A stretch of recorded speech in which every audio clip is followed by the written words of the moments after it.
Hey, thanks for accidentally clicking on Tablenauts. I'm Doolin, and today we're going to look at two video game turned board games that we're going to decide together, are they actually worth your time? Is there maybe a better game that you could play to represent the video game that you've come to know and love?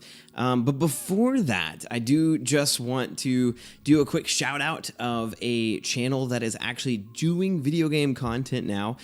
He's still doing his regular stuff with Jamie on Foster the Meeple, but Jeff has a brand new video game related YouTube channel. So if you like, especially retro games, go check him out. He just released his top 10 favorite games, and the channel is called Mode 7. You'll see a link to that channel in the description below. On top of that, as a way to try to support him even more, we're actually giving away some games for those of you that are a part of our community that subscribe to him on our Discord, because YouTube is horrendous to give board games away at. On our Discord, there is actually a little channel that is going to be created called Giveaway, and that will be available until September 10th.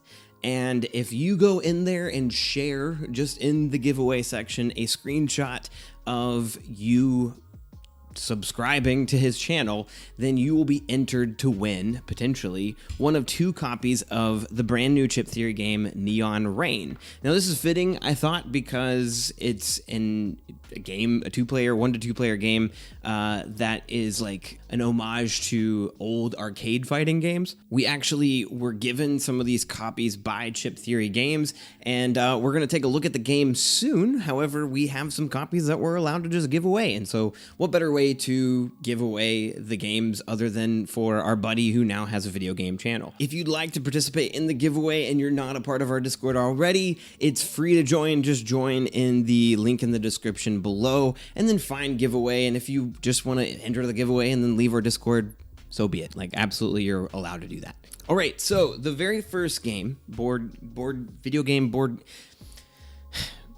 game adaptation of a video game we're gonna do is actually Tomb Raider Legends, the board game. Now this is made by Square Enix, who owns I'm pretty sure owns the rights to Tomb Raider, because they put out the movie, and they also have put out the new, I guess they're not new anymore, the release of games of Tomb Raider that are the most current. I actually really like the Tomb Raider franchise as a whole, but I still haven't played a lot of the old games. I grew up watching, I remember watching my cousin play through the oldest Tomb Raider on his PlayStation. And I remember thinking it was cool. He died to a bear. He died a bunch of different ways, actually.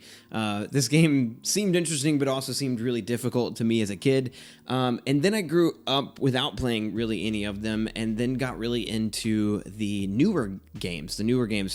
Tomb Raider, Rise of the Tomb Raider, and Shadow of the Tomb Raider. I thought those were incredible games. I thought they were really well made, and just this idea of having action, combat and all of that was super fun, but also puzzles and exploration, and just a sense of almost like Indiana Jones feel, but with this some more danger, I think, involved. I also watched the movie, which it was okay, 3.5 out of 5. The real question is does this game feel like the video game? Is it a good adaptation of the video game, or is it just a cash grab? And even one question I want to answer is, if you've never played the Tomb Raider games, should you ever play this? And I'll go ahead and say, resoundingly, this is awful. This is not fun. It is not a good representation of the Tomb Raider games. I was really disappointed. I really thought Square Enix could have done something really cool with the Tomb Raider franchise. I mean, there's plenty of good Escape the Hidden Temple, Lost Ruins of Arnak style games that Tomb Raider could literally be. It would be so easy, I think, to do that with this game. However, what this game ends up doing instead is you play against a group of other Laura. So you're all Laura, a different version of her. And you have this like circle map that you have to go through, and everybody has a hand of cards. And the game essentially becomes a race to get to the end of that map, which is only like 8 tiles, with the artifact in hand. Basically, what I'm saying is that Tomb Raider Legends, the board game, is just a lot more complicated old maid, because I'm trying to get in your space. If I think you have the artifact, I'll play a steal card. I'll get to steal one of your cards. If I stole the artifact, then whoop-de-doo, I now have the artifact and I'm trying to get to the last space. But if I didn't, then I'm hoping that you don't run too far away from me on your future turns. And yeah, that's the game. That's pretty much the game. It's just not well made. And Square Enix, I doubt you watch this, but if you do, I really think that you guys need to revisit the Tomb Raider idea of creating a board game, because I think that it's rich. It's rich with a lot of theme and a lot of like cool like things you can do with it. So before we keep going, first of all, 1 out of 5 game. Not good at all. Don't recommend to Tomb Raider fans or to people who aren't fans of Tomb Raider. However, I thought it'd be fun to talk about games I'd recommend for the Tomb Raider lover, person who might have played Tomb Raiders. Like, I would love to play a game like it. First one is an obvious one. That is Lost Ruins of Arnak. If you have not played Lost Ruins of Arnak, it is essentially Tomb Raider or Indiana Jones, the game. The main way that I feel like the game feels like Tomb Raider is the map track, where you'll go into a space with exploration cards, and you'll uncover both good things that you'll get, like you know, just like going into a temple or a cave that you suspect has treasure in it. However, there will also be an obstacle in the way that if you don't deal with, you're going to get injuries. However, if you deal with it, you'll get an extra bonus. These can be anything from giant spiders to crazy flying creatures. Like, they're really neat, and it's a little bit like mythical at the same time. I've seen in the Tomb Raider games that Laura sometimes fights dinosaurs, so I don't think that they care about being super accurate like historically. Next up, for recommending games, I also just wanted to throw out Fortune and Glory, which I've not played in a long time, so I don't necessarily have B-roll of this game. However, it just feels like Indiana Jones the game. It's just a lot more random than I think I would like, but it's really unique and a really cool time. But the game that I think best fits like Tomb Raider, like the feel I would want from a Tomb Raider game, is the game Clank, which I actually think does what this game, Tomb Raider Legends, is trying to do, which is have this idea of all of you going in to a dungeon and trying to collect loot and be the best one at it and get away before, you know, everybody catches you. And Clank does that so well. It's not just one artifact that you're going for. Every player's going in and collecting as much loot as they possibly can, while also trying to make the least amount of noise, or maybe you're trying to make the most amount of noise so that everybody else gets hurt and you're the closest to the top.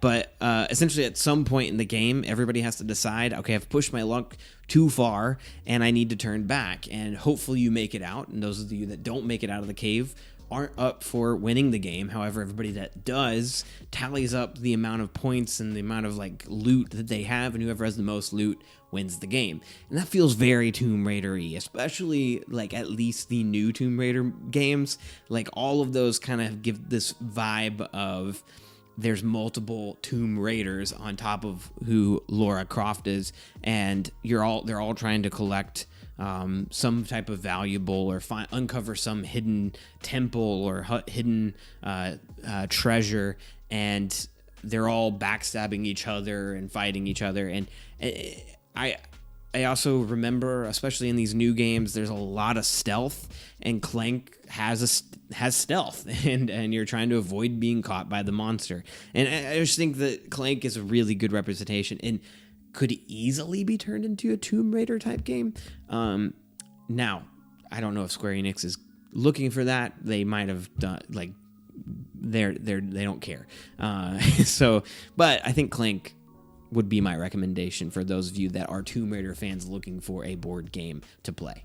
Next game we're going to take a look at is actually one that was sent to us. We weren't paid for a review or anything like that. They just sent us a review copy. But this is by Mantic Games, and the reason I was so excited about this one is because I grew up playing this game, and that is Worms, the board game.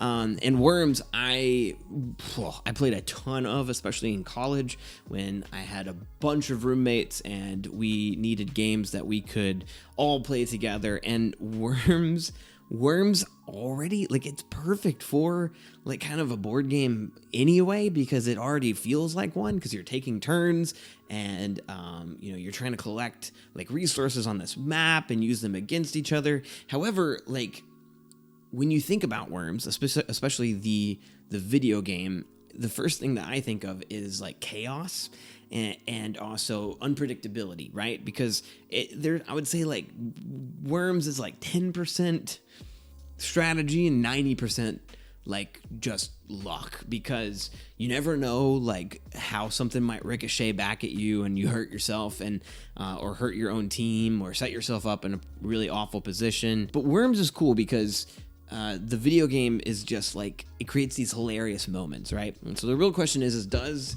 this board game adaptation do that? And I can say confidently, yes, absolutely it does. I do think this is a very good adaptation of the video game. Every team has their own set of 4 worm miniatures, which I don't know if I'll paint, but they're really cool.